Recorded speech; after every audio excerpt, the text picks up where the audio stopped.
क्यों रखा जाता है? कलश के ऊपर 9 बार मोली क्यों बांधी जाती है? मोली मतलब लच्छा नाड़ा 9 बार क्यों लपेटा जाता है नारियल के ऊपर, कलश के ऊपर जब रखते हैं?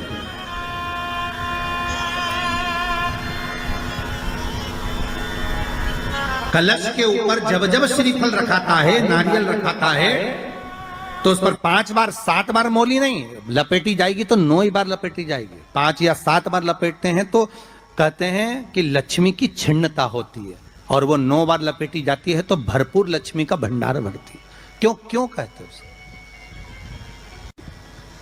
भगवान कुंभ का निर्माण कर रहे हैं, भगवान कलश का निर्माण कर रहे हैं, और भगवान स्वयं ब्रह्मदेव कर रहे हैं कि आप ऐसा निर्माण कर दो जिसमें 33 कोटि देवता स्वतः विराजमान हो जाए। तो भगवान ने उस कलश का निर्माण कर दिया।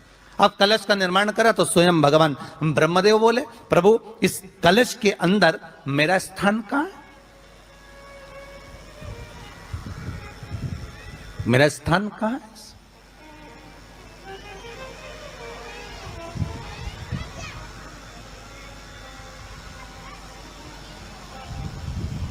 बहुत ध्यान देना महाराज, कलश का जो मुख होता है उस मुख पर भगवान विष्णु का स्थान होता है। किसका स्थान है? भगवान विष्णु का।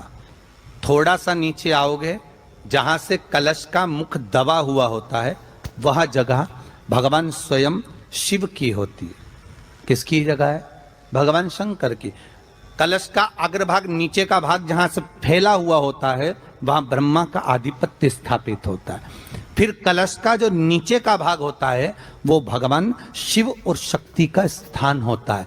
कलश के बाहरी भाग में, जहां पर बाहर का हिस्सा होता है, उस कलश के बाहरी भाग में 33 कोटि देवताओं को भगवान शंकर ने लाकर विराजमान किया होता है। महाराज भगवान शंकर 33 कोटि देवताओं को निमंत्रण देकर उस कलश में विराजमान कर दिया। कितना सुंदर लिखा है देवी भागवत के अंदर कि जहां कलश की स्थापना होती है उस जगह पर किसी देवताओं को बुलाने की जरूरत नहीं होती। 33 कोटि देवता उस जगह पर स्वतः विराजमान हो जाते हैं। स्वयं 33 कोटि देवता स्वयं वहां विराजमान। नवरात्रे एकम से प्रारंभ नहीं होते, अरे अमावस्या की रात्रि से प्रारंभ हो जाते, इसलिए उसको कहते हैं नवरात्रे। क्योंकि नवमी के दिन माता जी का विसर्जन हो जाता है, जवारों का विसर्जन हो जाता है, व्रत करने वाले कन्या पूजन भोजन भंडारा कराकर विराम दे देते हैं। तो नवमी की रात्रि उसमें नहीं जुड़ा पाती। उसमें रात्रि अगर जुड़ती है तो ये अमावस्या की रात्रि से जुड़ना प्रारंभ होता है, तब जाकर वो नवरात्रि पूर्ण हो पाती है। पितृलोक में पितृ जैसे निवास होकर भी इंतजार करते हैं। 4 नवरात्रे हैं तो 4 ही श्राद्ध हैं। आज मौनी अमावस्या है, श्राद्ध का विराम हो जाता है और कथा अर्थात नवरात्रे प्रारंभ हो जाते हैं दूसरे दिन। तो यहाँ शास्त्र कह रहा है जैसे हमें प्रतीक्षा रहती है कोई अच्छे कार्य की, कि घर में कोई शुभ कार्य हो, घर में कोई अच्छा आयोजन हो तो अपने को आनंद होगा, प्रसन्नता होगी। उसी तरह हमारे जो पूर्वज चले गए, जो पूर्वज चाहे वो अधोगति में गए हों, चाहे वो देवगति में गए हों, चाहे वो पितृलोक में निवास कर रहे हों, तो जितने भी पितृलोक में निवास करने वाले पूर्वज होते हैं वो भी ये विचार करते हैं कि हमारे घर के वंश द्वारा, हमारे वंशजों द्वारा कोई ऐसा सत्कर्म हो जिससे हमारे जीवन की वितृप्ति हो और हमें आनंद की अनुभूति हो। और ध्यान दीजिएगा महाराज, आपको चैत्री नवरात्रि का स्मरण होगा, आपको शरदी नवरात्रि का स्मरण होगा, पर जो आषाढ़ में और माघ में जो नवरात्रे पढ़ते हैं इसका एक आनंद ही दूसरा रहता है। बस इतना जरूर होता है कि दुनिया के लोग वो जो 2 नवरात्रे होते हैं उसमें कलश की स्थापना भी करते हैं, देवी का पूजन भी करते हैं, अर्चना भी करते हैं, मंदिरों में भीड़ भी रहती है और खूब प्रेम से माता का जगराता वगैरह सब होता है। पर ये जो नवरात्रे हैं 2 गुप्त नवरात्रे, इनका लोगों को स्मरण नहीं था। वो तो धीरे धीरे ये टीवी चैनल के माध्यम से कथाकारों ने, वक्ताओं ने स्मरण कराना जब चालू करा धीरे धीरे बताना, मार्गदर्शन करना जब चालू करा, तब लोगों को ज्ञात होता गया कि कोई गुप्त नवरात्रा भी होता है, उसमें भी देवी की आराधना होती है। ये चारों नवरात्रे अलग अलग अवस्था के हैं, अलग अलग सुख के हैं और अलग अलग आनंद के। आपके घर में पितृदोष है, आपको ऐसा महसूस होता है, तो किसी भी नवरात्रि के पहले जो अमावस्या पड़ती है, जिस दिन अमावस्या रहे उस दिन चावल की कटोरी में एक कपूर का टुकड़ा रख दीजिए, छोटा सा, और कपूर का टुकड़ा रखकर उस कपूर को दरवाजे के बाहर कटोरी में ही, चावल रखी हुई कटोरी में ही उसको पितरों का स्मरण कर कर जला दीजिए।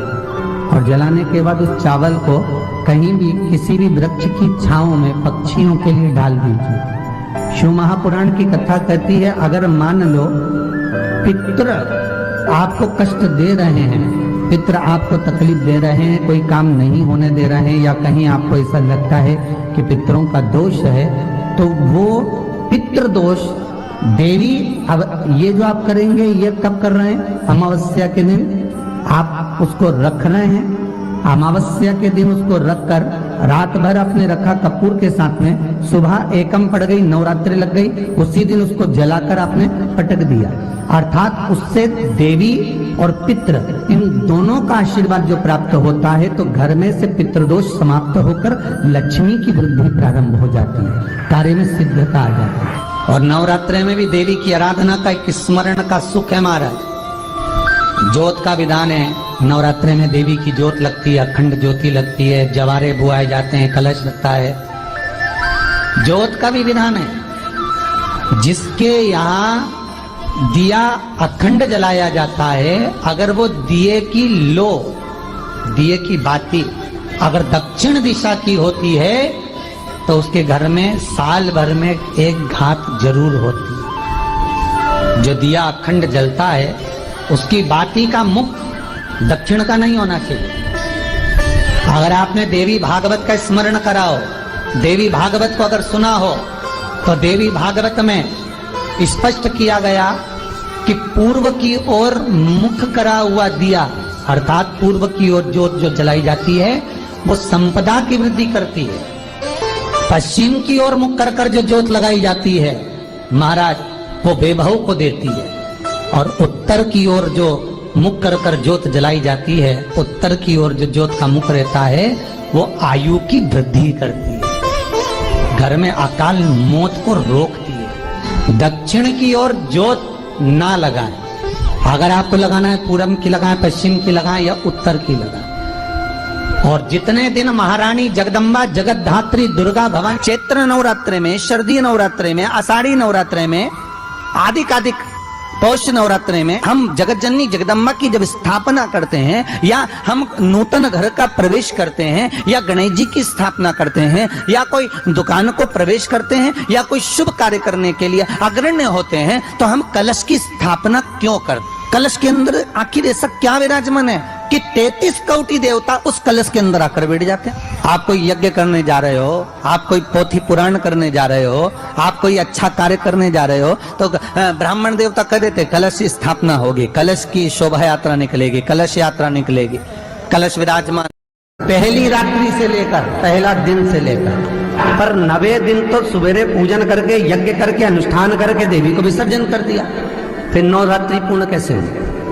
नवरात्रि की पूर्णता होती है अमावस्या की रात से गिनी जाती है। कौन से दिन से गिनते हैं? अमावस्या की रात्रि, फिर एकम की रात्रि, फिर दूज की रात्रि, ऐसे गिनते गिनते अष्टमी की रात्रि तक और नौमी के दिन सुबह तक या दोपहर तक या शाम तक, जब तक आप यज्ञ ना करें तब तक